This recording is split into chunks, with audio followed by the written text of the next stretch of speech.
Welcome. So, today we would be learning about different kind of learning rules and optimization techniques. So, while we have done a few on the architectures and you have also been appraised of the different kind of training mechanisms, and at some points of time while we had also played around with cost functions of how to use it, and some of these cost functions were what were typical for classification problems, the others were what was typical for a regression problem, and on the other side what we were looking down is more of trying to understand how to train these networks. And while we had finished off in the earlier class on vanilla gradient descent, or the most simple form of learning out these kind of networks called as a gradient descent learning rule. Now here what I am going to do is that you have seen that while we were writing down the codes for a few of these examples where the data was quite small, you could actually do it on the vanilla way, and then for the others where the data set was a bit larger and we did not want to write down so many codes for training it down, we chose to use one of these things called as an optim package. And within the optim package, what we were doing is we could choose down what kind of an optimizer we were supposed to use, and in general you have seen that we have been using stochastic gradient descent, SGD optimizer, as well as ADAM, and in some of the cases we were sticking down to ADAM because that is an optimizer which was giving a convergence criteria. Now there are different ways of working around with that and how it works out, as well as you have seen that we were using another concept called as a batch learning. So today's lecture is more of going to focus on what is the similarities and the differences between each of them, and how they end up trying to solve the same problem overall over there. So without much of a delay, let's get into how it's organized. So the first one is where I would be doing a basic revision over the vanilla gradient descent, and then eventually would get into the backpropagation rules. Now for backpropagation over there, we typically have three different mechanisms of doing it. One of them is called as the epoch update rule, in which you are going to backpropagate only once in an epoch, and that's only when the weight gets updated over there. So your gradient and your backpropagation equation is solved only once per epoch. The next one, which is called as a batch update, in which you have seen down in the lab exercises that in batch update what we were trying to do predominantly is that we try to update it multiple times in an epoch, and there is a fixed number of samples which come down and form down a batch. And so it's not something like epoch update, because it's multiple number of times, and one of the major reasons why we were doing that was we might be limited on the memory capacity of the net of our system on which we are implementing. Now typically the problems which we have been taking till now are just a few hundred MB of data, and it doesn't cost so much on the RAM.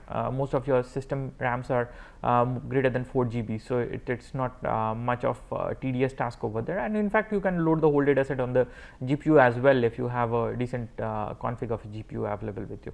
Now the challenge comes down, say if you are handling down a few hundred gigabytes of data, so which is where you would even saturate and run over your typical RAM of a system. So today's most of the PC consumer grade PCs would allow you to support up to say 64 GB, or in some of the cases maybe 128 GB of RAM support. Now there are few server class machines with Intel Xeon processors which would allow you to go up to 768 GB or even more, up to 1.5 terabytes of RAM.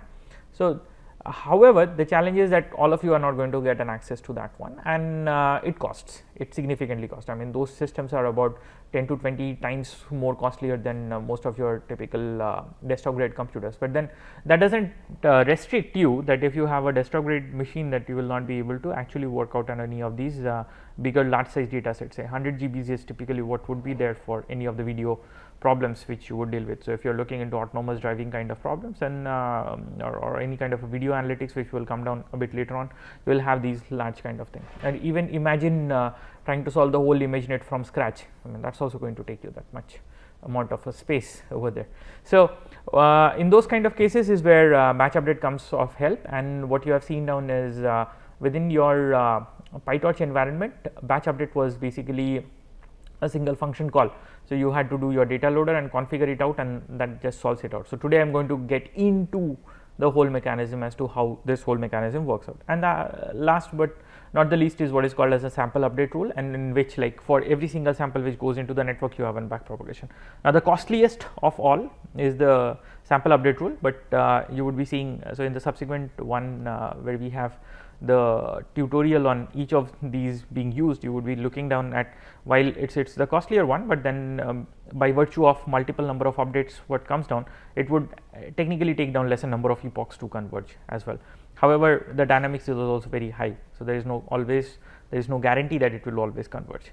And on the other side of it, in optimization techniques, while we do the plain vanilla gradient descent basic revision over there, in optimization techniques we are going to do around with stochastic gradient descent. And once we are done with stochastic gradient descent, the next one I will come down is adaptive momentum or the ADAM optimizer.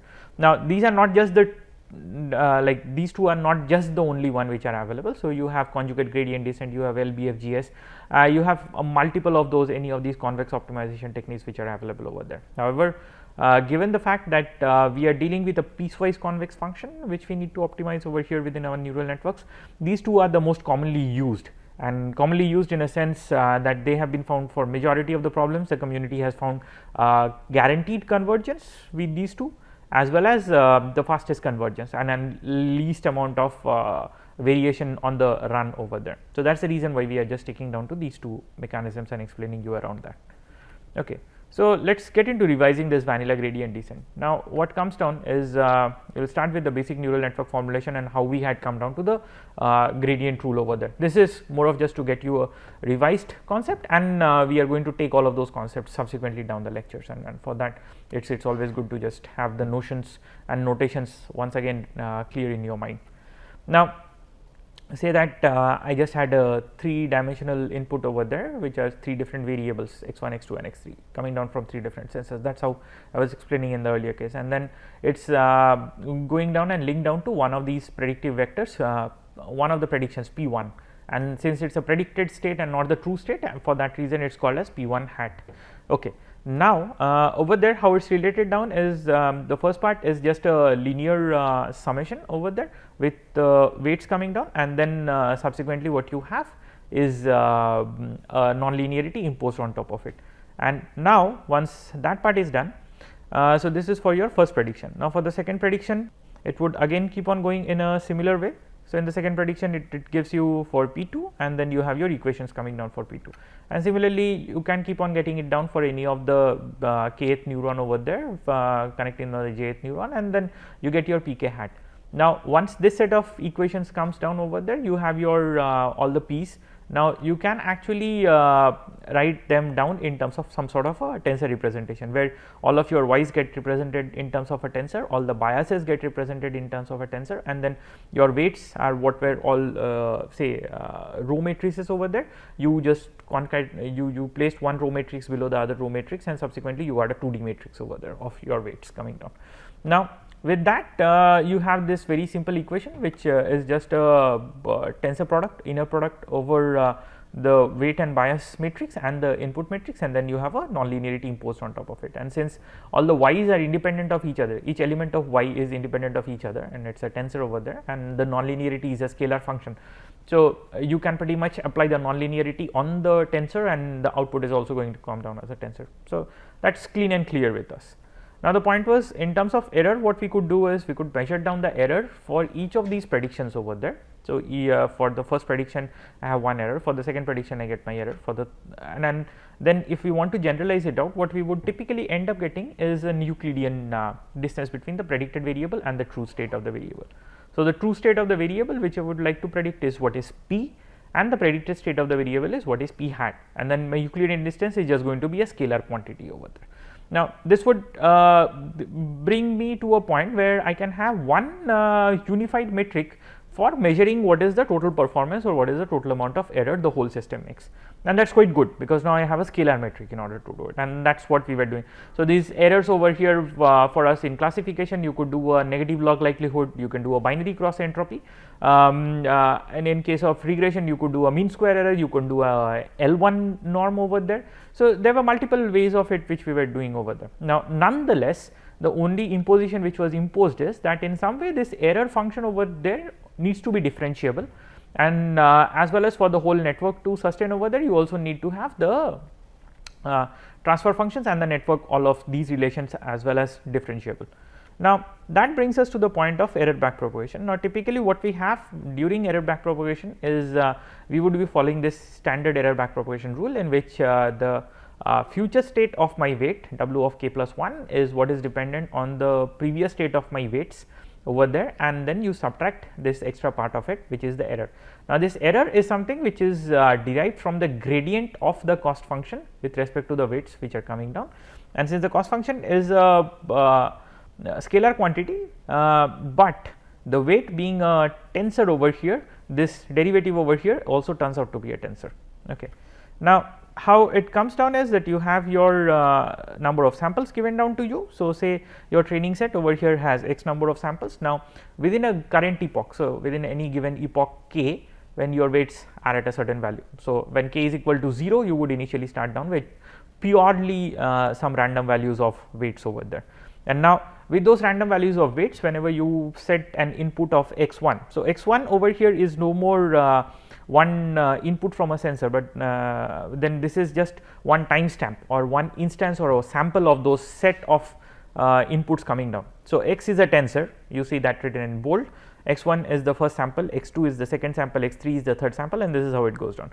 Now, all these p1, p2, p3, these are all the predictions which come down, which are expected to be coming down. However, p1 hat, p2 hat, p3 hat, these are the exact predictions which you get out of your neural network.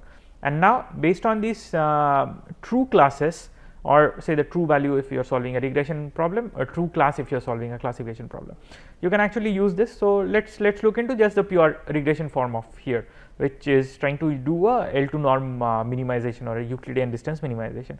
So, this is how you get your Euclidean distance, and the whole objective is that I want to have these weight, a particular combination of weight where my sum of Euclidean distances over all the possible combinations of weights is minimum. That is ideally what I would like to have, and that can be achieved by using this kind of a gradient descent learning rule. Okay. Now, that was my very simple plain Jane definition of it. Now, based on that, what we have realized is that we can now formulate this whole learning mechanism in terms of something called as a gradient descent learning rule, in which what comes down is that you would start with one of these assumptions on the weight over there, and then based on that you get down your JW, which is the error, and then based on that you can get down a del W of JW, or the derivative of the cost, and then using that you can update it and get down W of k plus 1. So, you start with the first epoch, you get an estimate of the second epoch, you replace that. Now, with that estimate you get an estimate of the third epoch, and you keep on replacing, and then subsequently what you would see is that as you keep on replacing and then it keeps on going, since this derivative has to minimize, you would see that this error also over here, since this error has to minimize by solving it out. So, you see that this error would keep on going subsequently down. Now, that is what is happening if I am trying to look across epochs over here. Now, the point is that if I try to visualize it on a 2D space as we were trying to do earlier, and say that there were just two different weights over there, W1 and W2, and such that this W1 and W2 can vary over a large range. Now, what would happen down is that you would start with some random value over here. Now, once you start with a random value, you have a particular value of the cost function, random value of W1 and W2 are the weights over there. You have random value of the cost function coming down.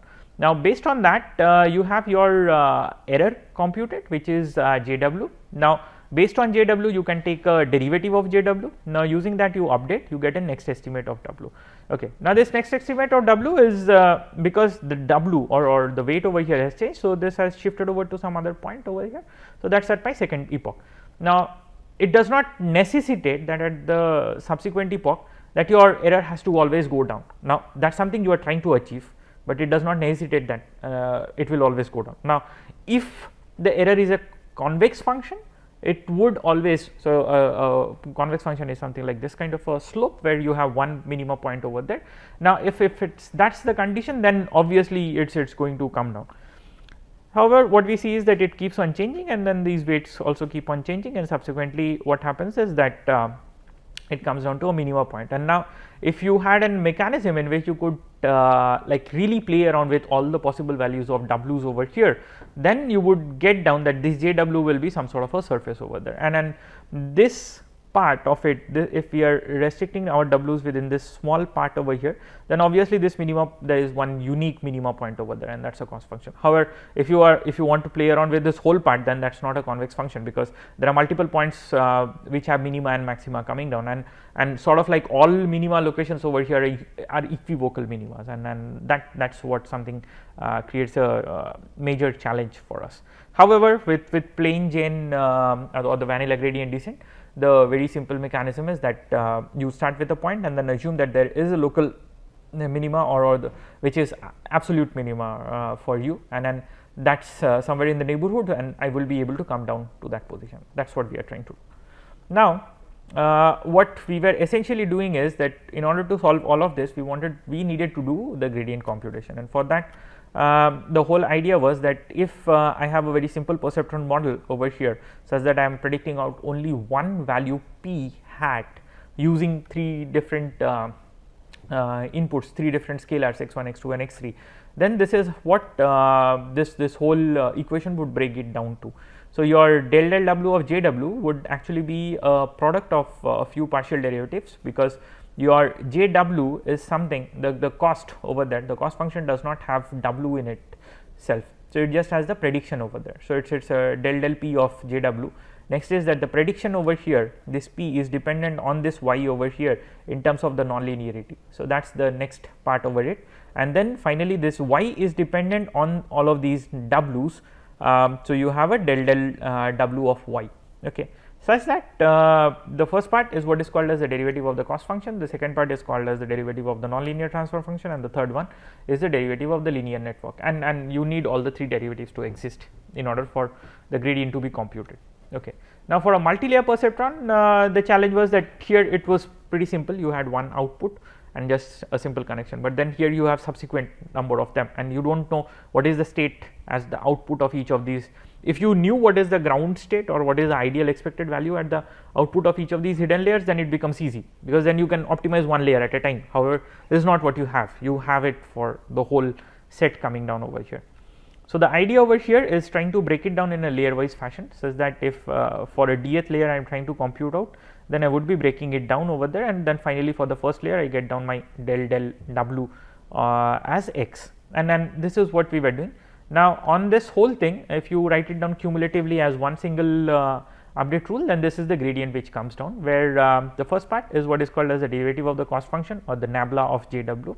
The next few bracketed parts over there is what belongs to the derivative of the nonlinear function, as well as you have the derivative of the perceptron at each layer coming down, and then this together is what is called as the derivative of the network or nabla net, and then you have your input to the network coming down over there. Now, this is what your whole gradient was looking like. Okay.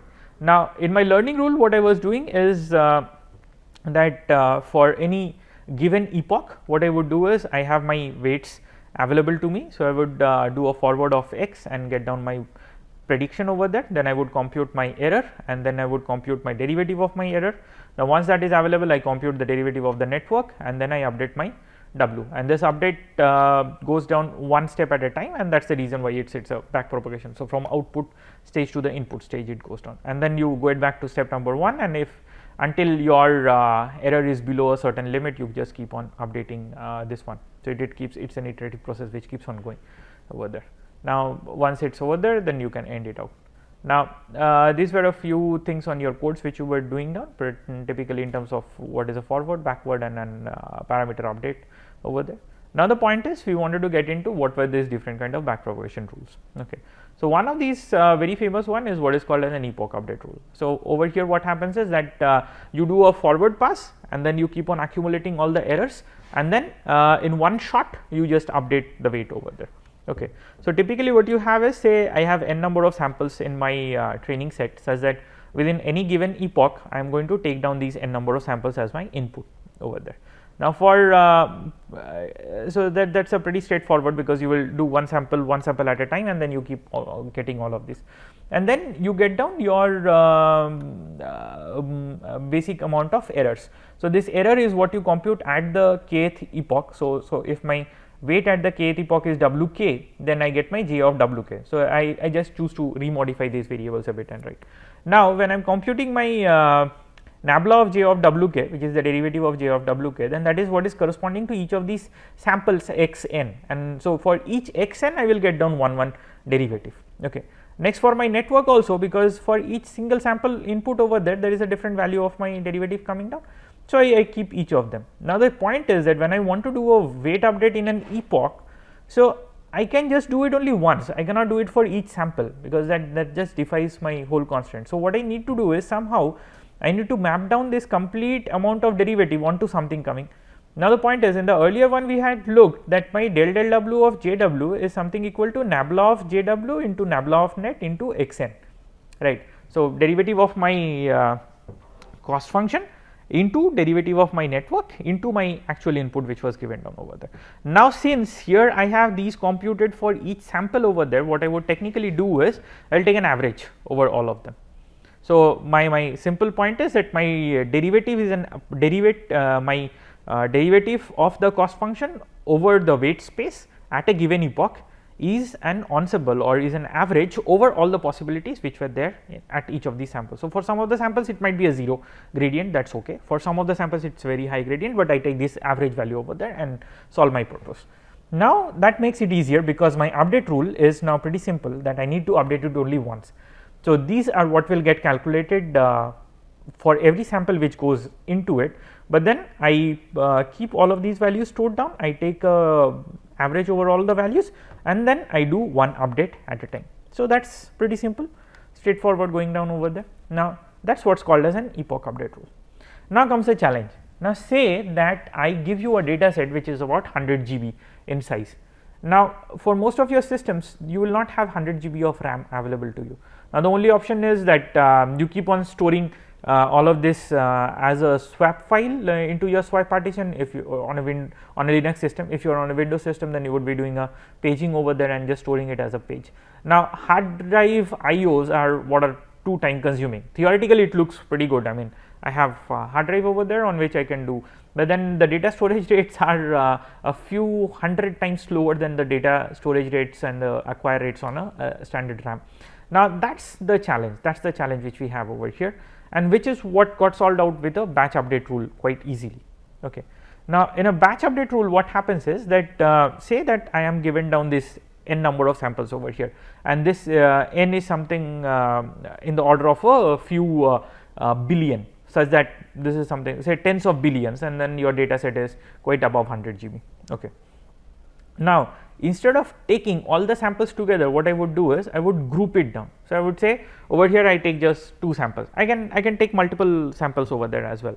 So, typically like 100 samples, 16 samples, it depends on how much it goes onto your memory and what your system can combine over there. Now, for a given batch of samples or a given small group of samples within an epoch, okay, what I would do is I would find out these parameters over there. Now, this k is no more called as a epoch parameter when you are doing a batch update, but this is more of a batch iterative number. So, you can have multiple number of batches within an epoch. So, this k will be varying based on that. Now, in the next epoch this k would be a k plus 1 like that. So, what essentially means is that within every epoch you will do multiple number of times. Now, take a very simple example that say you have 1000 sample points over there. So, n is equal to 1000 and then your batch size is 10. Okay. So, you will get down basically 100 such small batches of 10 samples each, which means that within an epoch if you are solving these equations, then you are solving it 100 times.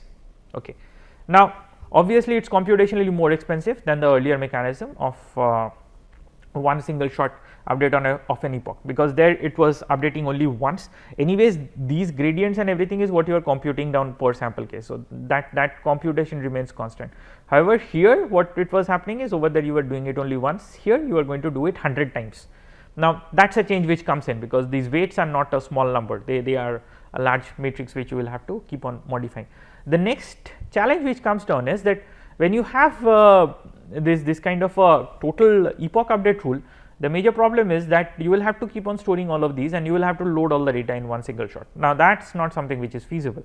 Now, for that reason we have this batch update rule, which is quite a useful one. Now, down the line when I enter into optimizations and come down to stochastic gradient descent, I would show you like why batch update is quite good and what's the coolest thing which they use within a batch update in stochastic gradient descent. So this is what happens for the first batch.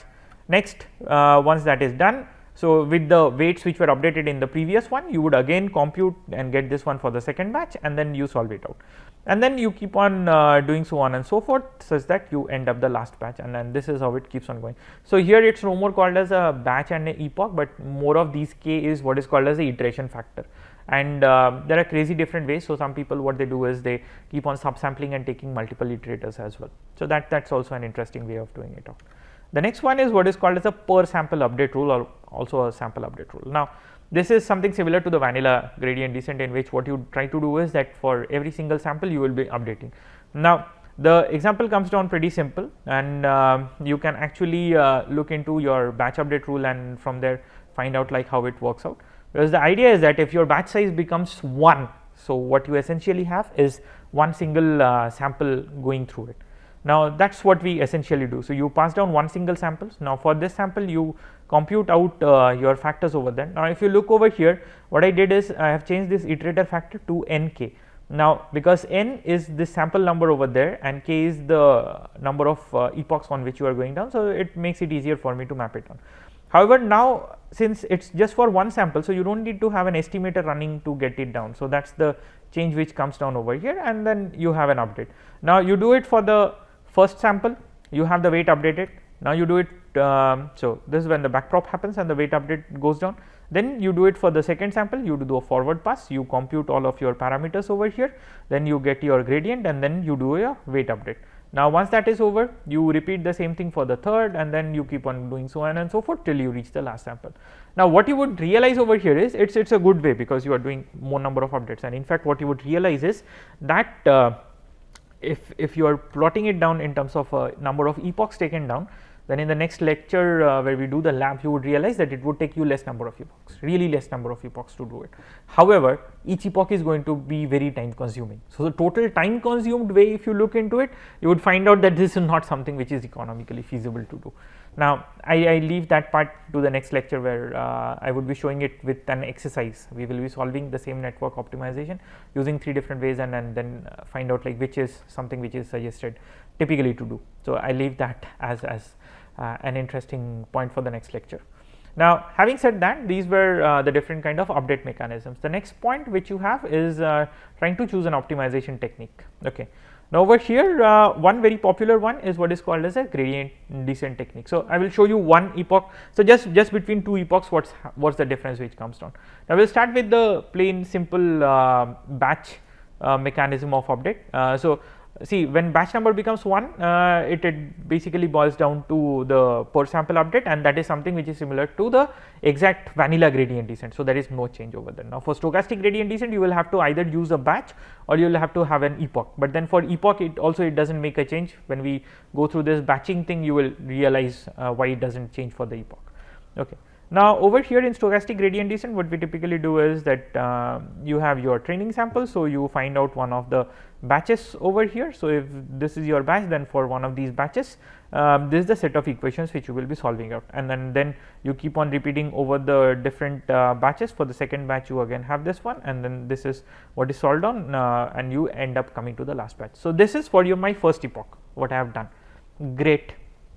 Now the point is, in my standard batching technique, what I was telling is that you will keep on doing the same thing. So again, in the next time you will get down x1 and x2 in your batch, and then x3 x4 in your batch, and then subsequently x of n minus 1 and x of n in your batch, and do it. But then in stochastic gradient descent, this is not what we do. So what we do is, within every epoch we would randomize the samples over there, such that say in the second epoch you have a different kind of a batch formation. So you take the first sample, you put it down in the second, but the second sample now enters into the third position, the third sample enters into the second position, such that your first batch now in the second epoch is something which is made out of x1 and x3. So the first sample and the third sample, no more the first and the second sample.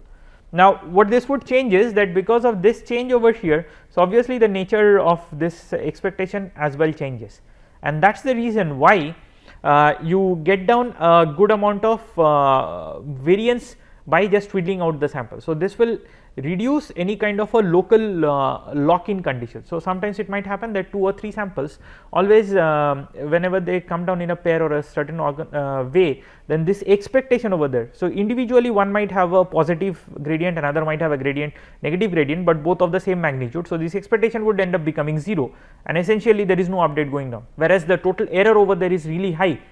It was just because of this expectation over there, or the average value, that the total error was coming down as 0 and there was no update happening over there. But when the moment you keep on changing this per epoch, so maybe in the next epoch it just shuffles out, and just because of that shuffle, though the weight was not updated in the earlier case, but now because of that shuffling you have a higher error coming in, and that is what will reduce this lock-in. So, this randomization is what is present in a stochastic gradient descent.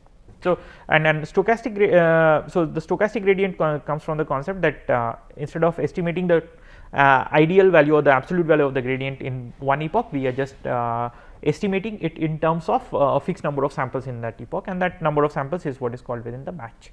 That's the only difference. Now, this is one great way of reducing local lock-in conditions. However, there is another very powerful mechanism which is called as a adaptive momentum technique. Now, what happens within an adaptive momentum technique is something of this sort. So, in an ADAM, you change the set of equations over there totally. Okay, the weight update no more looks the same way. You make use of 2 different quantities. One is called as the momentum, the second is called as the velocity. Okay. Now, let us look into how this momentum is defined. So, you have one variable which is called as m, and this is also a tensor. Now, we will get down to why this exactly is a tensor. In general, because you have this derivative coming down, so obviously this is a tensor, and anything derived out of it is a tensor. Now, what I would do is I would start with some random value of momentum at my 0th epoch, and then keep on following this update rule in order to keep on updating this. So, at my next one I will have this updated over here. Now, this is what would come down as a update mechanism on the momentum. Now, my del W of JW is the same. So, if I am doing a standard say a batch wise mechanism over there, then this is what will come down, and in fact, in your adaptive momentum as well, your shuffling of samples between epochs for creating batches is also pretty much valid. Okay. Now, once I have my momentum coming down, I find out an estimator of this momentum which is called as m hat at any particular given epoch k. Okay, epoch or batch, whatever you can call it down. Now, this beta 1, which is one of these relaxation factors, there are 2 ways of it. Either you can have a very static beta 1, which is a more preferred practice, but you can also have a beta 1 which is varying over epoch. So, that can also be put into place, but for most of the practical implementations we have beta 1 which is a constant value. Now, similarly, you find out the second quantity which is called as velocity v, and this velocity is something which is dependent on the second order of the or the square of the derivative over there. So, this is not the second derivative, but it is square of the derivative, okay, a much sharper function. So, you have one which is dependent just on the derivative and the other one which is dependent on the square of the derivative. Okay. And then similarly, you come down to an estimate, a normalized estimator as well for v, and then finally, my update is something which is defined as over here. So, in the earlier case you just had a eta times of del W of JW, but here I take down a whole ratio between these two. Now, the whole point of getting down a square root over here is because this is a squared order, this is not in the same order as that of del W of JW. So, for that reason we just take a square root over this one, and then this is what comes down and constitutes a very simple mechanism called as ADAM. Now, this epsilon is also a constant number which is typically given down such that this denominator does not become 0, as otherwise if there is a chance that v can become down 0, v can become 0 at any given point of time, and then if say this is 0 and then oh sorry, this would be v, this is not m, and then this v value over here also becomes 0, then comes down a problem. So, we don't want to make that as an issue, and for that reason we put down this extra epsilon offset over here. Now, these are typical ways in which you can do different learning rules and optimization techniques, and then that is what. So, stay tuned on to for the next lecture where we do a hands on with this whole thing, and then you can keep on enjoying further based on that. So, with that, thanks.